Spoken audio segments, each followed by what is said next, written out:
I challenged myself to complete an Animal Crossing island in 2 weeks, and this is how it went. Okay, so it didn't happen exactly like that. What happened was I restarted my Animal Crossing island on Tuesday, January 3rd, and Nintentalk had the audacity to post his hard mode video on January 4th. So by the time I saw it, I was already restarted and getting invested in my island candlelit. But I also really wanted to do hard mode. So I told myself I had until today, January 17th, 2 weeks later, to speedrun this island as best I could. So here it is, my island candlelit, 2 real-life weeks and 50 in-game days later. Did I succeed? Mostly. So I started my island in-game on November 15th, and with a little back and forth, declared it done on December 23rd. I'd always intended it to be a summer island, so the first thing I did was time travel forward to June 1st, 2023, and avoided talking to any of my villagers because of my crushing guilt. Let's talk real quick about what I had working for me and what was working against me. First, I've got the month of January off, and I've been sick, which means I've been playing Animal Crossing like it's my paid employment and my boss lacks boundaries. I don't know exactly how many hours I've been putting into this game because my play activity has been frozen at 865 for the past 2 years, but we can assume it's a lot and more than a reasonable employed or in-school person could be asked. Also, I'm a dirty cheater. You might have noticed that I said 50 in-game days in 2 weeks. I have always been a shameless time traveler and Treasure Island user, part of what is exciting to me about hard mode, and this was no exception. For me, the design aspect of Animal Crossing is what has always been fun, and I'm not bothered by stretching the intended function of the game for that. However, for about half of that time, the treasure island I normally use was down, and let's remind ourselves I was still operating on a major time crunch. There are going to be parts of my island where I only got the gist of it down before I ran out. But all in all, I'm really proud of how Candlelit turned out. I'm excited to restart, but I'll definitely be saving it as a dream I can come back and visit later. So if for some reason you'd like to visit, the DA will be available in the description. And of course, if this inspires you to do a 2-week island, or if you've done it before, please let me know. So from the beginning, what I imagined was a summery town on the edge of a forest, maybe with a little port in the back to be explored. And as you can also see right here, the first place where my time crunch got me. I was 1 day short of having enough simple panels. To be honest, the entrance was one of the last things I did. I really didn't have an idea of what I was going to do with it. But this was where I spent the majority of my time and the majority of my focus. I am a great lover of custom paths, which I already know means that hard mode is going to be really difficult on me. And here is another spot where time crunch happened. I never ended up finishing those lawns, and time travel apparently moved all the rocks there. So my apologies to the villagers. And here we have Melba's house and Melba's lawn, which I like. It's not exactly done up, but I think it's cute.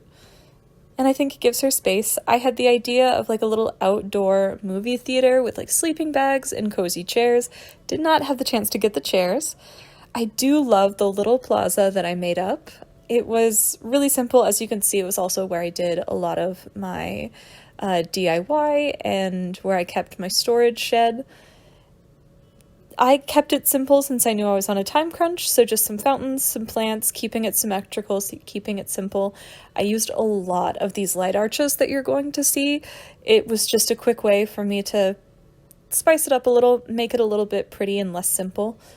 One of my favorite parts of the whole island was this post office, and I can see that I missed a package from my mother while I was gone for 6 months, and it looks like it is Mom's handmade apron, so I'll go ahead and wear that for the rest of the tour. But I love having the post office box or the mailbox just away from the house. It gives like a fun little thing to go off and do first thing when I start the day. This was another part of my neighborhood. Didn't really get a ton done on it. I had this idea for like a descent down into the ocean. It was going to be real beachy lookout, and I love the vibe and the energy of this part of the island. I think I got the feel of it pretty close to exactly how I wanted. With more time, obviously, I would have decorated it a lot more, but I really enjoy how it did turn out. And over here is part of my shopping district. I had the idea for a plant shop. I got the items down, I got my sign made, I had my little ATM, but I didn't really ever get to finish it. I have just a little balloon spot, and below it is another one of my neighborhoods of just a couple houses. Another spot where I think I got the energy of what I was going for down really well, but I ran short of time, didn't necessarily have all the items I would have wanted to really pull it together, but I do really like how it turned out. I think it's a nice little nook away from the rest of the island. And I think if I were a villager, I'd like to live there. And I didn't do a lot for my Able sisters, but I think just with the custom codes and the light arch, I think it works really well. I was inspired by the idea of the lamppost display outside of the LA County Museum of Art, and so I incorporated that as a lot of my decorations, and I forgot a trash can there, but I felt it was a quick and easy thing I could pick up at the Treasure Islands to fill space. Bricolo is one of my favorite villagers from my first New Horizons island. It was coincidence that he was my first lazy villager here, but it felt like a nice little nod, so I know he's not exactly the most popular, but I like him. It's a fairly simple plaza. I might have done more, but again, 2 weeks, I think keeping it simple in some areas was necessary to not get too far behind, and honestly, that's part of why the lamppost displays were something I went back to several times, because if I needed something to fill space, well, I can run to a treasure island real quick and fill that up. You can also see that I am a chronic abuser of the pergola, and this is where I got that little walkthrough from the very beginning of the video. I think a lot of this island I kind of designed with the intention of it being first-person point of view. For my museum, I really wanted to centralize those lampposts, and here we're not going to talk about what was going to be another house that I was going to put down, and the items that I was actually going to put in a few other places as well that I never actually got to. You can see I had a sign for the cidery. I was going to put the bench over by the museum in the hedge maze. There were a few other just odds and ends that I was going to leave around, but ended up just not having the time.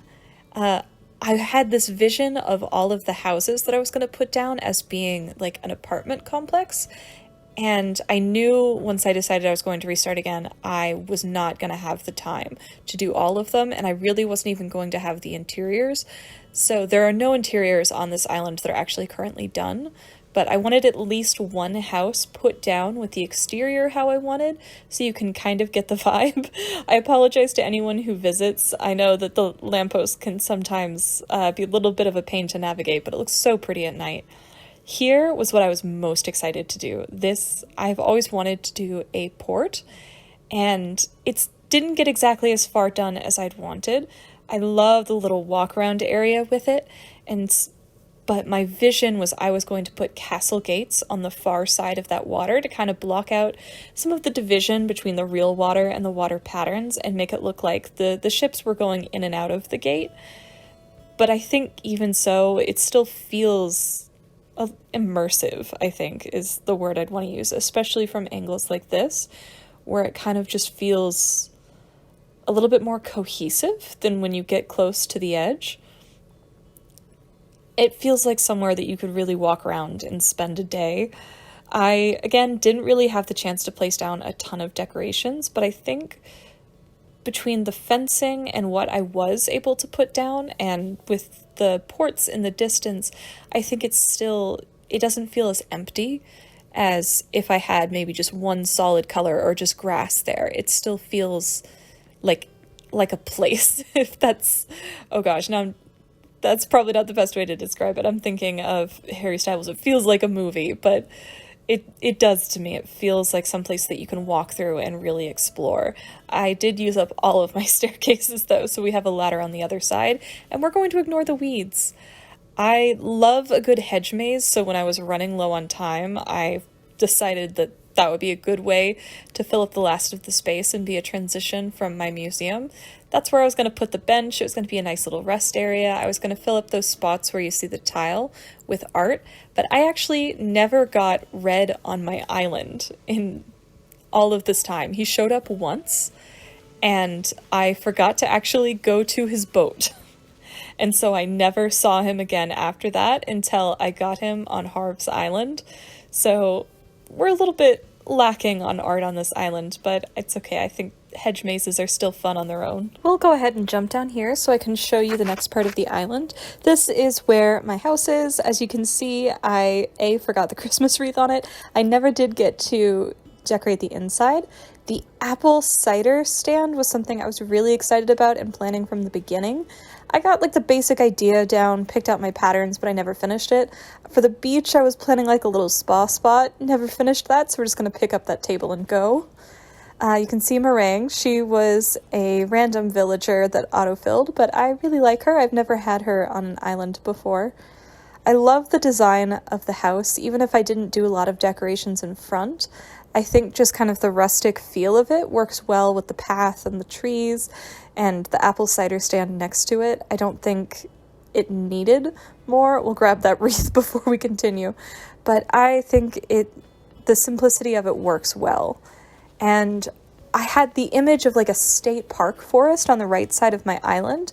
I got a lot of the like tree placements down. I got the villager houses where I wanted to feel them kind of like off in the woods. I even managed to get a little bit of stuff put down around, and I designed a little yoga spot. That was one of the first things I did on this side of the island.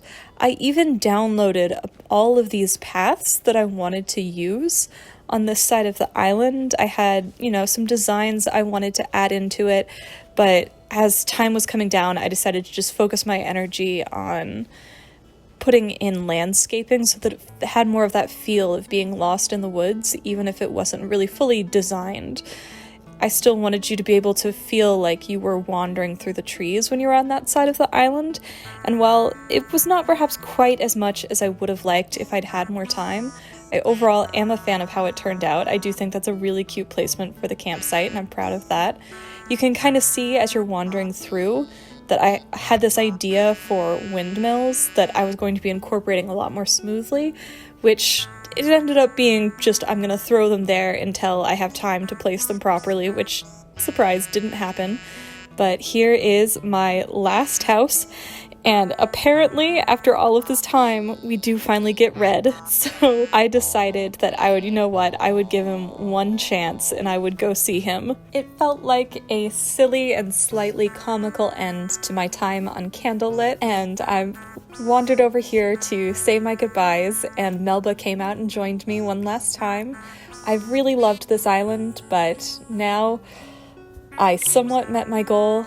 It's time for us to erase this saved data, and next time you'll be able to join me on hard mode. Thank you so much for watching. If you liked this video, please let me know down in the comments. Please like and subscribe, and I look forward to seeing you in the next one.